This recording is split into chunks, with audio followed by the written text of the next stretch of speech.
Ah là là les gars, cette histoire de God Valley, Prime, pas Prime, niveau de Gab, niveau de Barbe Blanche, franchement, c'est un bordel sans nom.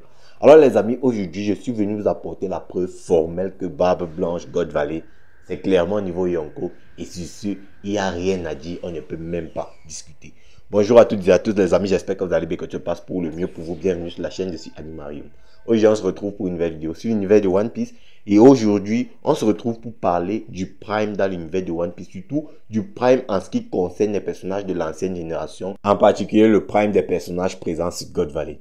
Les amis, moi je viens de me réécouter, c'est-à-dire j'ai réécouté une de mes vidéos avec mon micro là, franchement, je suis vraiment désolé les gars, je vous fais écouter une telle merde, en fait la qualité du son en vrai de vrai les gars, c'est vraiment éclaté. Ne vous en faites pas, ne vous en faites surtout pas, je vais changer ça très vite, j'ai pris conscience à quel point c'était vraiment gênant. C'est pas qu'avant je ne réécoutais pas mes vidéos, bon si, je ne réécoutais presque jamais mes vidéos, mais là, je me suis un peu assis pour regarder et voir un peu le contraste avec d'autres youtubeurs, franchement, c'est éclaté de fou. Mais ne vous en faites surtout pas, j'ai pris note, j'ai pris conscience, j'ai pris connaissance de ça et je vais essayer de me dépêcher d'acheter un nouveau micro pour vous procurer une expérience beaucoup plus, on va dire, audible, beaucoup plus savoureuse, qui va vraiment, voilà, vous mettre bien dedans, ne vous en faites surtout pas. Les amis, on va entrer dans le vif du sujet de notre vidéo sans plus tarder. Alors, le Prime, on entend très souvent ce mot, surtout dans l'univers de One Piece, le Prime. C'est quoi concrètement le Prime?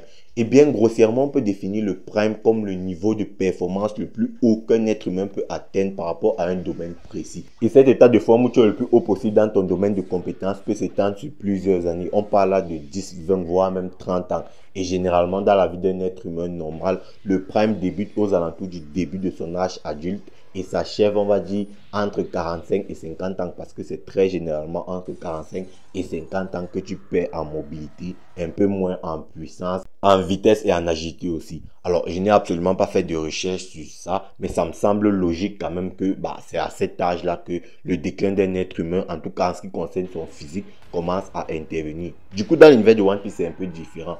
Beaucoup ont défini le prime d'un personnage en termes de puissance à l'âge de 39 ans. Bon, est-ce que c'est réellement une vérité générale? Moi, j'aimerais quand même mettre certains doutes par rapport à ça, étant donné que notre héros, Monkey D. Luffy, n'a que 19 ans, voire même peut-être 20 ans. Allez, on va dire qu'il aura bientôt 20 ans. Bon, le truc avec ça, c'est que One Piece, c'est une œuvre qui va bientôt se terminer et je ne suis pas sûr que Luffy va atteindre les 39 ans dans l'univers de One Piece. Est-ce qu'on pourra donc considérer à la fin de l'œuvre que Luffy n'a jamais atteint son prime dans l'univers de One Piece? Je ne pense pas. C'est pourquoi, à mon avis, le prime n'est pas défini uniquement à 39 ans parce qu'il y aura beaucoup de personnages qui n'auront jamais atteint ces 39 ans à la fin du manga, mais pourtant on pourra clairement considérer qu'ils seront à leur prime à la fin du manga. Des personnages tels que Zoro, tels que Luffy, tels que Sanji, Lo, ces personnages-là à la fin de l'œuvre, on peut considérer qu'ils auraient atteint leur prime, mais ils n'auront pas forcément 39 ans. Et même pour vous montrer à quel point le prime est complètement subjectif au sein de la communauté One Piece, il existe certains personnages dont la communauté considère qu'ils sont plus puissants lorsqu'ils sont vieux par rapport à lorsqu'ils avaient 39 ans. Je pense là directement à un personnage comme Kaido, qui la communauté considère que lorsqu'il a 59 ans, il est beaucoup plus puissant que lorsqu'il avait 39 ans dans ses combats face à Oden. Donc vous comprenez que le prime est complètement subjectif dans l'univers de One Piece. Et puis le prime varie en fonction de plusieurs facteurs dans l'univers de One Piece, tels que la maîtrise des acquis ou encore la consommation des fruits du démon. Exemple, je pense notamment à certains commandants de Barbe Noire qui ont upgrade en termes de puissance malgré le fait qu'ils avaient déjà dépassé 39 ans. Du coup, le prime n'est pas forcément fixé à 39 ans dans l'univers de One Piece. On peut aussi parler de Garling qui a upgrade en termes de statut dans le gouvernement mondial, qui est passé de chevalier divin à doyen. Donc on peut aussi penser qu'il a upgrade en termes de puissance malgré le fait qu'il avait 39 ans dépassé. Du coup, le prime n'est pas forcément fixé à 39 ans, ça peut varier. Tu peux atteindre ton prime après 39 ans ou même avant 39 ans. Du coup, on en revient donc sur les personnages de God Valley. Alors, moi, je vous ai déjà clairement dit que pour moi, les personnages qui étaient à leur prime sur God Valley sont Rock Zebek, Monkey D. Gap, Goldie Roger, Barbe Blanche, Big Mom, Shiki, Rayleigh, Gaban et entre autres, on va seulement citer cela. Du coup, à mon avis, les seuls personnages qui n'étaient pas vraiment à leur prime sur God Valley sont Kaido et Monkey D. Dragon. Bon, on ne va bien évidemment pas parler des bébés Shanks, Shamrock ou encore Barbe Noire. Bon, on va les laisser. On ne va pas parler des autres Rocks parce que on a très peu d'informations sur leur prime. Pourquoi est-ce que je pense donc que c'était le prime de ces personnages-là sur God Valley? Eh bien, le truc, c'est que God Valley, c'était la bataille qui a impliqué tous ces grands personnages-là de l'univers de One Piece. Du coup, après God Valley, comme je l'avais déjà dit dans une autre vidéo, bah, il n'y a plus un autre God Valley où on pourra jauger quelle est réellement la puissance de ces gars-là.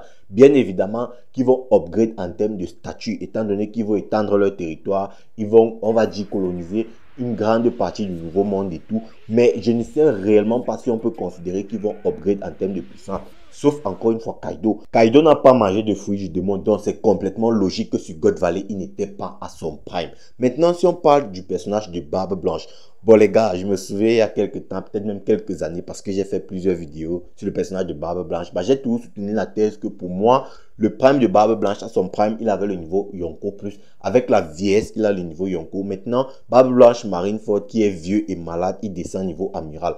Bah, les mecs, sachez qu'on m'avait insulté pour ça. On m'avait dit, ouais, tu ne connais pas One Piece et tout. Barbe Blanche Marineford, niveau Akainu. Non, c'est impossible. Il est plus puissant et tout, malgré le fait qu'il était malade et tout. Bah, moi, je dis, d'accord, calmez-vous les gars. Sauf qu'il y a un problème qui se pose. Eh bien, le problème qui se pose, c'est que bah, très récemment, on nous a fait comprendre que Barbe Blanche God Valley ne peut pas être niveau Yonko. Bah, ce qui fait une grosse incohérence. Parce que si tu dis que Barbe Blanche Marineford qui est complètement incapable de revêtir le HDR, qui est incapable d'utiliser le HDO, qui est un HDA vraiment très faible et niveau Yonko, bah, c'est impossible que tu me dises que Barbe Blanche God Valley, qui lui est capable de revêtir le HDR, qui a son Goa Goa no Mi, qui a certainement un très bon HDO, qui a certainement un très bon HDA, bah, n'est pas niveau Yonko. C'est juste très incohérent. Parce que pour moi, Barbe Blanche God Valley massacre Barbe Blanche Marineford, c'est-à-dire il ne lui donne même pas l'heure.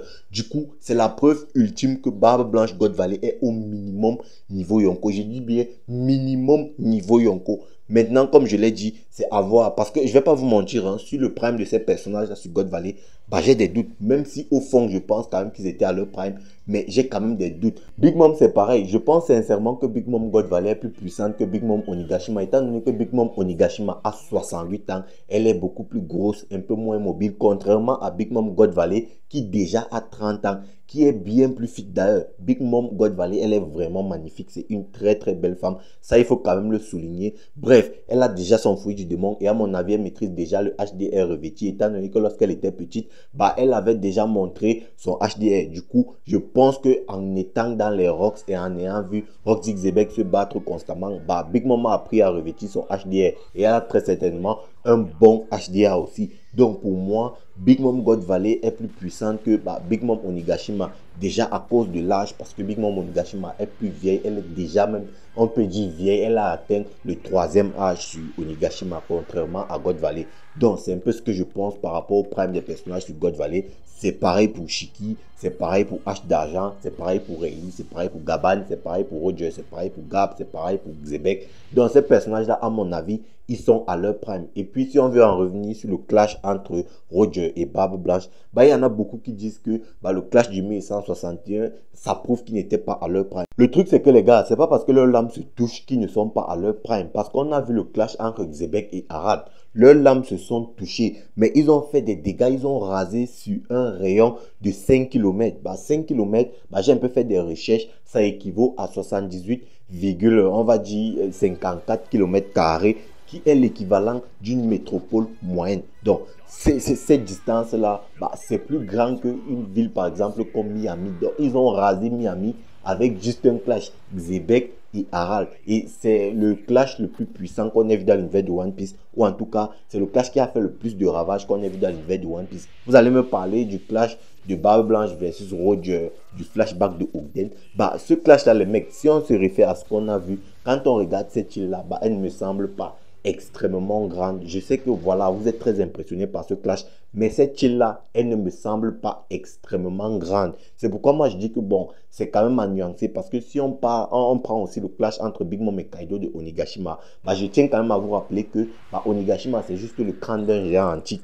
Donc le crâne d'un géant antique, ça ne peut pas faire une île. Onigashima peut être considéré comme étant un château, puisqu'on parle même du toit de Onigashima. Donc on peut considérer Onigashima comme les Élysées. Donc du coup, bah, ce n'est pas si impressionnant que ça. Quand tu vois que le clash entre Big Mom et Kaido, bah, ça n'a que rasé Onigashima et ça a ouvert le ciel. Contrairement au clash entre Harald et Xebec, qui était vraiment un clash impressionnant, parce que raser tout sur un périmètre, sur un rayon pardon, de 5 km, bah, c'est quand même une dinguerie quand même. Voilà, c'est ce que je voulais dire par rapport à ces personnages-là et par rapport à leur niveau, ça, il faut quand même le noter. Donc, les gars, pour finir, ce que je veux dire, c'est que si Barbe Blanche, Big Mom, Kaido, Shiki, H, Daja et tout ça sont les commandants des Rocks, bah, c'est bien pour une raison. Parce que moi, j'ai toujours été de ceux qui pensent que le capitaine, le Yonko, est capable de vaincre ces 3 premiers commandants. Et donc, si on a vu un Barbe Blanche, une Big Mom et un Kaido fuient devant Garp, bah, moi, je pense très sincèrement que Zebek, lui, était capable de vaincre ces 3-là. Du coup, bah, c'est vraiment, hein, si ces gars-là sont les commandants de Rocks, bah, c'est bien pour une raison. Parce que moi, je pense que bah, Kaido est capable de vaincre King, Queen et Jack. Luffy est capable de vaincre Zoro, Sanji et Jinbei. Bah, Shanks est capable de vaincre ces 3 commandants et tout. Bon, moi, franchement, c'est ce que je pense. Hein. C'est vraiment ce que je pense. Et si on doit appliquer cette logique-là, bah, c'est juste normal. Du coup, moi, je vous l'ai toujours dit, ce n'est pas anodin que Barbe Blanche ne soit qu'un commandant de Rocks. Ce n'est pas anodin que depuis, on vous parle uniquement de Rocks, Garp et Roger. Parce que ce sont les 3 personnages les plus puissants. Bon, si on enlève Imu Gunko, qui à mon avis va débarquer sur God Valley. Mais bref, ce sont les 3 personnages principaux et les plus puissants. Ça, vous ne pouvez rien y faire. Barbe Blanche n'entre pas là. Et on nous l'a encore montré avec le chapitre 1161. Bref, les amis, la vidéo va s'arrêter là. J'espère qu'elle vous aura plu. N'hésitez pas à me dire ce que vous en pensez en commentaire. Check la vidéo à l'écran. Like si elle t'a plu, partage. Et puis nous, on va se dire ciao pour une prochaine vidéo. Portez-vous bien sur Animarium. Peace les bros. After.